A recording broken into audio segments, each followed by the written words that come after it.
Article 3 ద్వారా ఒక state create అయ్యాక కాన్స్టిట్యూషన్‌లో ఏమైనా చేంజెస్ అవ్వాలా?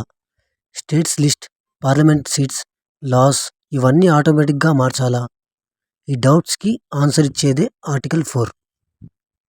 ఆర్టికల్ 4 భారత రాజ్యాంగంలో ఆర్టికల్ 2 అండ్ 3 ద్వారా జరిగే చేంజెస్ వల్ల కాన్స్టిట్యూషన్‌లో ఆటోమేటిక్‌గా చేంజెస్ ఎలా అవ్వాలి అని చెప్తుంది.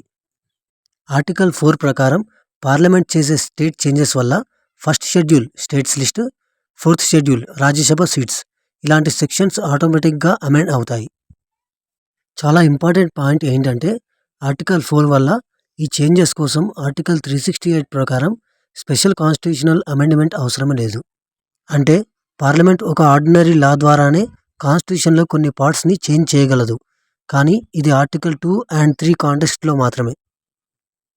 ఎగ్జాంపుల్‌కి తెలంగాణ స్టేట్ క్రియేట్ అయినప్పుడు ఫస్ట్ షెడ్యూల్‌లో తెలంగాణ యాడ్ అయింది. ఫోర్త్ షెడ్యూల్‌లో రాజ్యసభ సీట్స్ చేంజ్ అయ్యాయి. ఇది అంతా ఆర్టికల్ 4 ద్వారా పాసిబుల్ అయింది. ఆర్టికల్ 4 వల్ల కాన్స్టిట్యూషన్ ఫ్లెక్సిబుల్‌గా ఉంటుంది. అడ్మినిస్ట్రేటివ్ చేంజెస్ ఈజీగా జరుగుతాయి. లీగల్ కన్ఫ్యూజన్ ఉండదు. Article 3 state create, divide, merge. Article 4 దాని ఎఫెక్ట్ కాన్స్టిట్యూషన్‌లో అప్డేట్ చేయడం.